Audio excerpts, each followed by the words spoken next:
पुराणों में ना समय के अंत की एक बहुत बड़ी भविष्यवाणी है।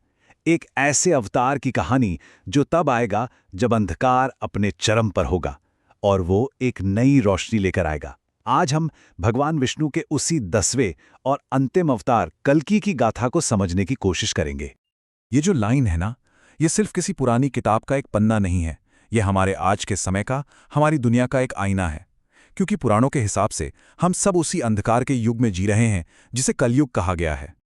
तो चलिए सबसे पहले ये समझते हैं कि ये अंधकार का युग, ये कलयुग आखिर है क्या। ऐसा क्या है इसमें जो इसे इतना भयानक माना जाता है। कलयुग की पहचान यही है, एक ऐसा दौर जब अधर्म यानी अनराइचियसनेस और पाप अपनी अपनी सारी हदें पार कर देते हैं, जब करप्शन समाज की जड़ों को दीमक की तरह खा जाता है, और सबसे डरावनी बात, जब इंसान ही इंसान का सबसे बड़ा दुश्मन बन जाता है। लेकिन कहते हैं ना, रात चाहे कितनी भी काली हो, सुबह जरूर होती है। ठीक वैसे ही सबसे गहरे अंधकार में ही सबसे बड़ी उम्मीद जन्म लेती है।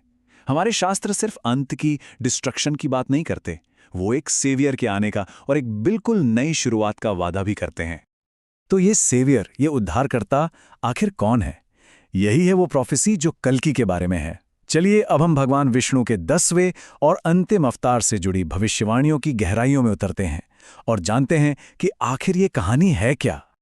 भविष्यवाणी कहती है कि कल्कि का जन्म होगा शंभाला नाम के एक गुप्त गांव में। शंभाला एक ऐसा रहस्यमयी स्थान जिसके बारे में माना जाता है कि वो आज भी हिमालय की वादियों में कहीं छिपा हुआ है, दुनिया की नजरों से और शायद हमारे इमेजिनेशन से भी परे। और कमाल की बात देखिए, पुराणों में सिर्फ उनके जन्म स्थान का ही नहीं, बल्कि उनके पूरे परिवार और उनके स्वरूप तक की डिटेल्स दी गई हैं। उनके पिता होंगे एक बहुत ही ज्ञानी ब्राह्मण विष्णुयश।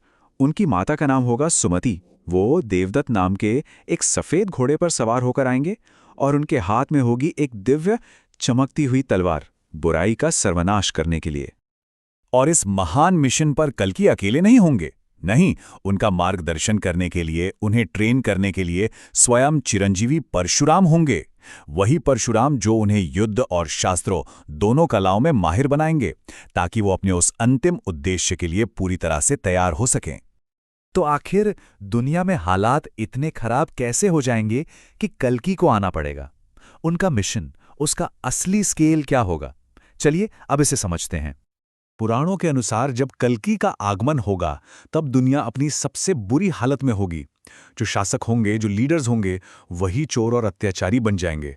धर्म का असली ज्ञान वो तो जैसे खो ही जाएगा। समाज में हर कोई सिर्फ और सिर्फ पैसा और पावर, इसी के पीछे भाग रहा होगा। और यहीं पर कल्कि के मिशन का असली स्केल समझ में आता है। देखिए, उनका काम किसी एक राक्षस या किसी एक बड़े राजा को मारना नहीं है, जैसा कि दूसरे अवतारों में हुआ। नहीं, उनका मिशन कहीं कहीं ज्यादा बड़ा है। उनका लक्ष्य है पृथ्वी से कली, यानी उस ईविल फोर्स के असर को ही जड़ से उखाड़ फेंकना। और ये जो शुद्धिकरण होगा, ये एक महाविनाश के रूप में होगा। सोचिए, एक तरह का कॉस्मिक रीसेट, जिसमें हर उस शक्ति का संहार होगा जिसने धरती पर पाप और अधर्म को बढ़ाया है। ये सब इसलिए ताकि एक नई शुद्ध शुरुआत हो सके। तो इस महाविनाश, इस कॉस्मिक रीसेट के बाद क्या होगा? इसके बाद भविष्यवाणी एक अंधेरे चैप्टर के खत्म होने और एक सुनहरे, एक नए युग के शुरू होने की बात करती है। इस नए युग का नाम होगा सत्य युग, द गोल्डन एज। एक ऐसा समय, जरा कल्पना कीजिए, जहां कोई बुराई नहीं, कोई झूठ नहीं, कोई धोखा नहीं। लोग लंबी और बहुत शांतिपूर्ण जिंदगी जिएंगे। पूरी मानवता एक बार फिर धर्म के रास्ते पर चलेगी और ये धरती ये फिर से खुशहाल हो जाएगी। और इसी सत्ययुग की स्थापना के साथ पृथ्वी पर कल्कि के अवतार का जो डिवाइन पर्पस है, वो पूरा हो जाएगा। लेकिन एक मिनट, क्या कल्कि सिर्फ भविष्य में आने वाले एक वॉरियर हैं? नहीं, उनका सिंबल, उनका प्रतीक इससे कहीं ज्यादा गहरा अर्थ रखता है। असल में कल्कि एक भविष्यवाणी से भी बढ़कर उम्मीद का, होप का सिंबल है। उनकी कहानी भले ही भविष्य की हो, पर वो आज के लिए, हम सबके लिए एक पावरफुल मैसेज है, एक विश्वास है, एक प्रॉमिस है।